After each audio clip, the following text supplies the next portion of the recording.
Hello, I am Lavanya. Welcome to Yura's Infotainment channel. కలియుగం. కలి అనేది రాక్షస ప్రవృత్తి భావనకు సంబంధించినగా చెప్తారు. కలియుగం యొక్క కలి అంటే కలహాలు.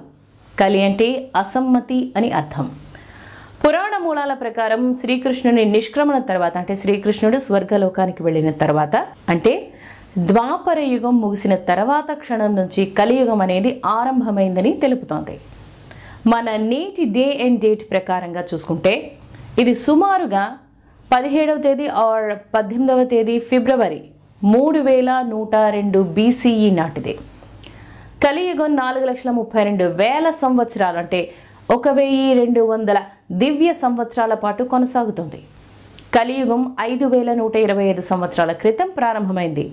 2024 అంటే ఇప్పటి డే అండ్ డేట్ నాటికి 4,26,875 సంవత్సరాలు ఇంకా కలియుగం అనేది మిగిలి ఉంది. ఇటీవలే నరేంద్ర మోడీ సముద్ర గర్భంలో దాగి ఉన్నటువంటి మునిగిపోయినటువంటి ద్వారకా నగరాన్ని స్కూబా డైవింగ్ ద్వారా లోపలికి వెళ్ళి నెమలి పింఛాలను సమర్పించి ప్రార్థన చేసి బయటకు వచ్చారు. 17th or 18th ఫిబ్రవరి 3102 నుండి కలి 4 పాదాలతో నడుస్తాడని అంచనా. దీనిపై వివిధ వాదోపవాదాలు కూడా ఉన్నాయి. ఏది ఏమైనా ఉద్ధవ గీత ప్రకారం శ్రీకృష్ణుడు తనతో ఉన్నటువంటి 4 పాండవులకు కలియుగం ఎలా ఉంటుందో వివరించిన కథ అనేది ఉంది. దీని గురించిన వివరాలను మీకు ఒక కథ ద్వారా చెప్పబోతున్నాను.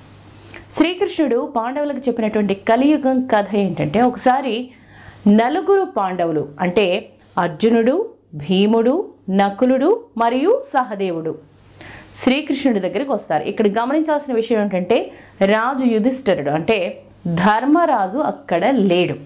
సో ఇలా 4 పాండవులు వచ్చి, ఓ కృష్ణ, కలియుగం త్వరగా సమీపిస్తున్నందున అది ఎలా ఉంటుందో దయచేసి మాకు చెప్పండి అని అడుగుతారు.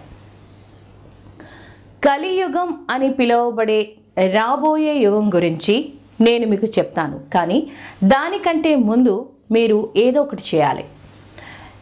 నేను 4 బాణాలను 4 దిక్కులకు వేస్తాను. ఆ బాణాన్ని నా కోసం తిరిగి తీసుకువచ్చేందుకు మీరందరూ కూడా ఒక్కొక్క దిశకు వెళ్తారు.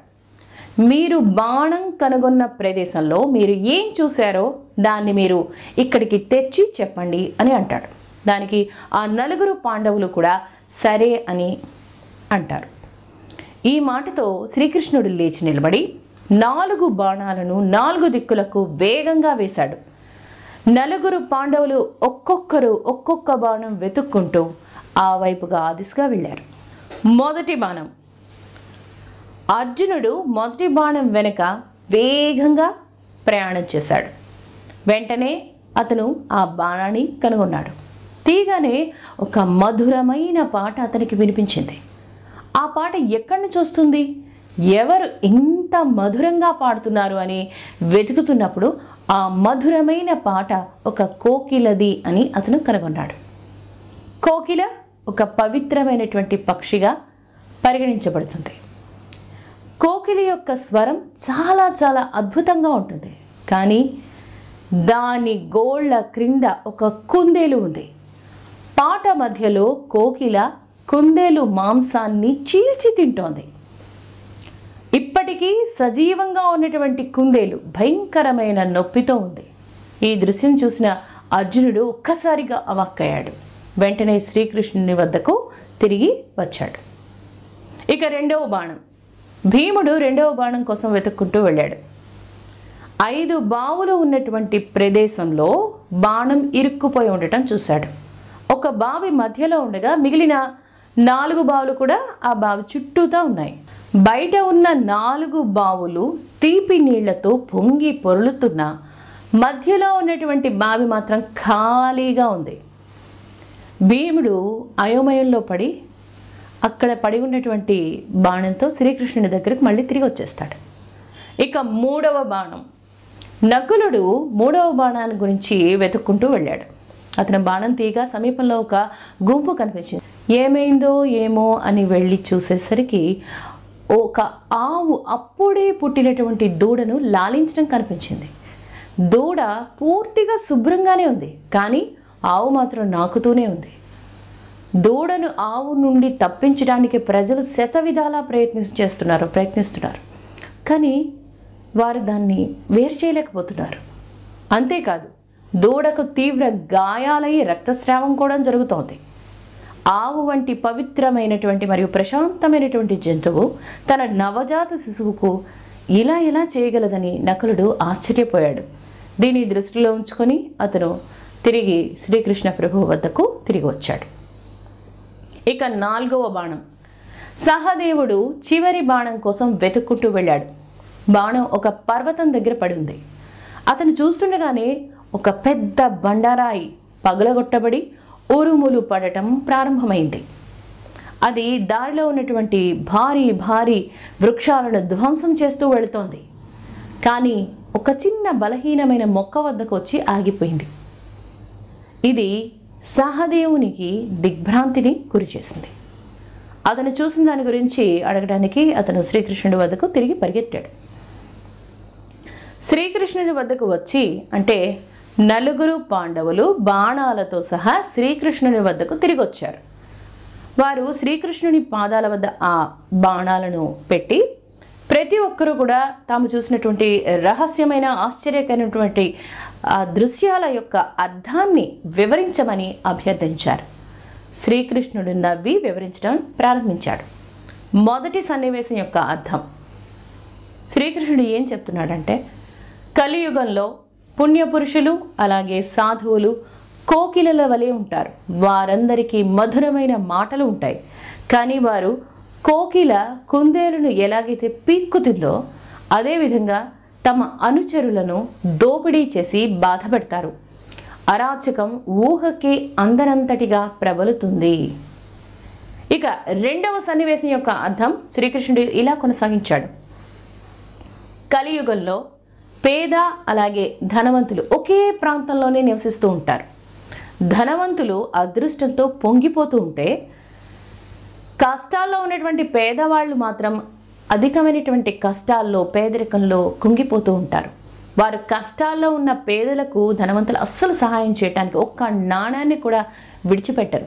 చుట్టుపక్కల ఉన్న బావుల నుంచి నీరు పొంగి పొర్లుతున్నప్పటికీ మధ్యలో ఉన్న బావి ఎలా అయితే ఎండిపోయిందో అలాగే, అంటే మధ్యలో ఉన్నటువంటి బావిలో ఒక్క చుక్క నీరు కూడా ఉండదు. ఇక 3వ సన్నివేశం యొక్క అర్థం. శ్రీకృష్ణుడు నకులుని చూసి ఇలా అంటాడు. కలియుగంలో తల్లిదండ్రులు తమ పిల్లలను ఎంతగానో ప్రేమిస్తారు. కాబట్టి వారు వారిని పాడు చేస్తూ ఉంటారు. అంటే అతి ప్రేమతో పిల్లలను తల్లిదండ్రులే చెడగొడతారు. ఆవు తన దూడను ఏ విధంగా లాలించి నాశనం చేస్తుందో అదే విధంగా తల్లిదండ్రులు అడ్డుపడుతూ ఉంటారు. వారి పిల్లల జీవితాలు చాలా ప్రేమతో ఉంటాయి. పిల్లలతో అనుబంధం ఎంతగా ఉంటుందంటే తల్లిదండ్రులు వారి జీవితంలోని ఇతర సంబంధాలన్నింటినీ కూడా చెడగొడుతూ ఉంటారు. ఇక 4వ సన్నివేశం యొక్క అర్థం. సహదేవునితో శ్రీకృష్ణ భగవానుడు ఇలా అంటాడు. కలియుగ ప్రజలు మీరు చూసిన బండరాయిలా వారి అంతిమ వినాశనానికి పరిగెత్తుతూ ఉంటారు. పెద్ద పెద్ద వృక్షాలు, ప్రాణ సంబంధమైనటువంటి బంధువులు, కుటుంబం, సంపదలు, స్నేహితులు ఇవన్నిటికీ కూడా ప్రతీకగా సూచిస్తుంది. ఈ సోకాల్డ్ బంధువులు, స్నేహితులు, డబ్బు, సంపద ఇవేవి కూడా మనిషి ఆపదలో ఉన్నప్పుడు కొంచెం కూడా అతన్ని కాపాడలేవు. ఆ వ్యక్తి కోసం ఇవేవీ పనిచేయవు. వినాశనం నుంచి తప్పించుకోవటానికి వారికి సహాయం చేయవు. కానీ ఒక బలహీనంగా ఉన్నటువంటి ఒకే ఒక్క మొక్క దేవుని పేరుని సూచిస్తుంది. బలహీనమైనటువంటి విశ్వాసంతో అయినా కూడా దేవుని పేరును గుర్తు చేసుకోవటం వల్ల ఆ వ్యక్తి ఆ వినాశనాన్ని తప్పించుకోవటానికి కారణంగా మారుతుంది. కేవలం దేవుని స్మరణ మాత్రమే సహాయం చేయగలదు అని, కలియుగం ఎలా ఉండబోతోందో అన్న విషయాన్ని సాక్షాత్తు శ్రీకృష్ణ భగవానుడే వివరించాడు. నిజానికి శ్రీకృష్ణుడు ఉద్ధవుడి సమక్షంలో ఈ ద్వాపర యుగం ఇంకొక 7 రోజుల్లో అంతమవుతుందని, తన మరణానంతరం ఈ ద్వారకా నగరాన్ని సముద్రం ముంచేస్తుందని, ద్వారకలో ఉన్న వారందరూ కూడా మరణిస్తారని, తదనంతరం కలియుగం ప్రవేశిస్తుందని, కలియుగం ప్రవేశించగానే మనుషుల్లో 2 ప్రధానమైనటువంటి లక్షణాలు బయలుదేరతాయని చెప్పడం జరిగింది. అవేంటంటే 1 అతి కోపం, 2 అపారమైన కోరికలు. వీటి వల్ల రకరకాల వ్యాధులు వచ్చి ఆయువు తగ్గిపోతుంది. ఆచారాలు, వ్యవహారాలు విడనాడబడతాయి. చిత్తశుద్ధి ఉండదు. ఇంద్రియ సుఖాల కోసం అనేక అరాచకాలకు పాల్పడుతూ ఉంటారు. జప తపాలను వదిలేస్తారు. మౌనంగా ఈశ్వరుణ్ణి స్మరించటం వల్ల ఇంద్రియాలను స్వాధీనపరుచుకొని ఎవరైతే పూజించగలుగుతారో వారికి నిజమైన సుఖం అనేది లభించగలుగుతుంది. అందుకే ఓ ఉద్ధవ, వెంటనే నీవు వెళ్ళి బద్రికాశ్రమంలో చేరిపో అని శ్రీకృష్ణుడు ఉద్ధవునికి సూచిస్తాడు. అదే ఉద్ధవ గీతగా ప్రసిద్ధి చెందింది. మీకు ఈ ఎపిసోడ్ నచ్చితే మీ ఫ్రెండ్స్కి చెప్పండి. యువరాజ్ ఇన్ఫోటైన్మెంట్ ఛానల్ని సబ్స్క్రైబ్ చేయండి, లైక్ చేయండి, షేర్ చేయండి. And thank you for watching.